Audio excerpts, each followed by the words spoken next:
Hello and welcome to my channel. Today I'm going to be talking a bit about Malefic and Benefic planets in traditional astrology.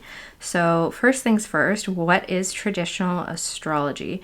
Traditional astrology is the branch of astrology that is associated with kind of older astrological techniques. So ranging from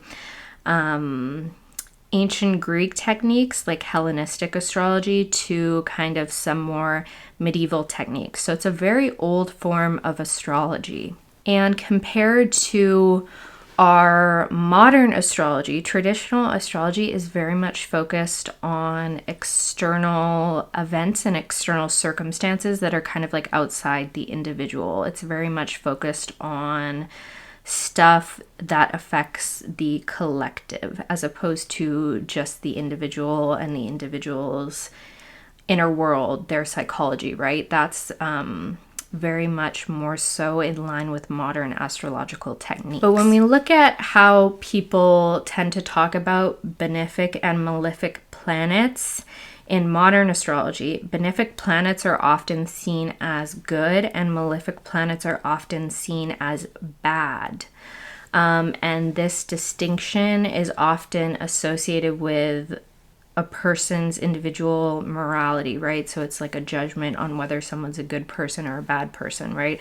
If they have a lot of malefic planets in their chart or a lot of malefic influences in the chart, then that's seen as a bad thing. And then if they have a lot of benefic planets that are well aspected, that's seen as a good thing.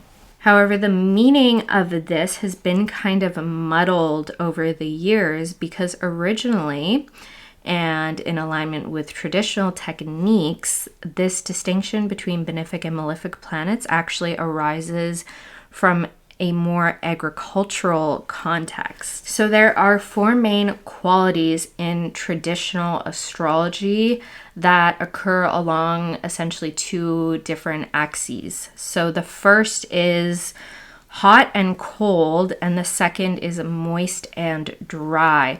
So certain planets tend to be hot and other planets tend to be cold. And certain planets tend to be moist and other planets tend to be dry. So when we think about what qualities are necessary to support and sustain life and have things grow, specifically plants grow, for example, the qualities that are conducive to that are the qualities of hot and moist, right? Think of a greenhouse, for example. And then the qualities that lead to the decline or the destruction of life tend to be those that are cold and dry or too much of something, right? You don't want something that's excessively hot or excessively cold, right? So both Jupiter and Venus are planets that are considered hot and moist.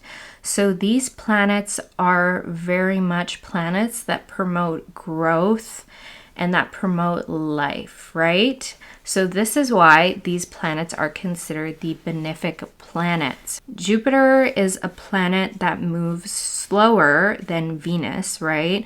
So Jupiter's effects, because it moves slower through the sky, are going to be more prolonged. So this is why Jupiter is considered the greater benefic. And then Venus moves faster, so its effects are more transient and are more quick. They're not as prolonged. So that's why Venus is considered the lesser benefic.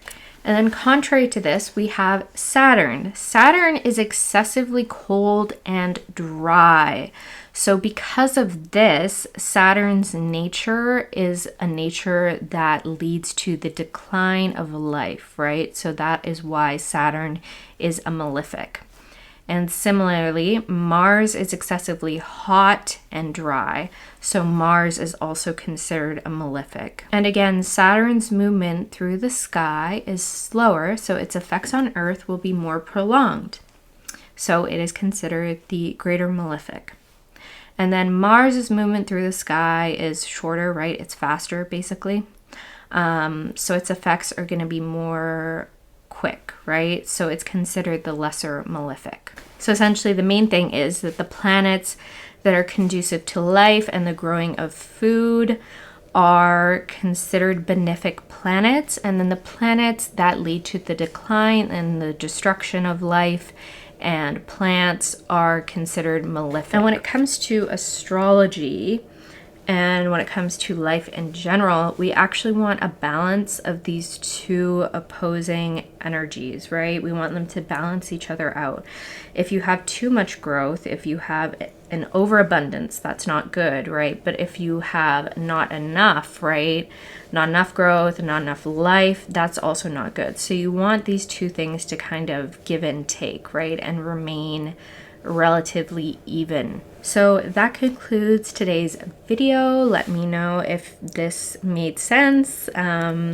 Maybe leave a comment with any questions that you may have, and I will see you very soon.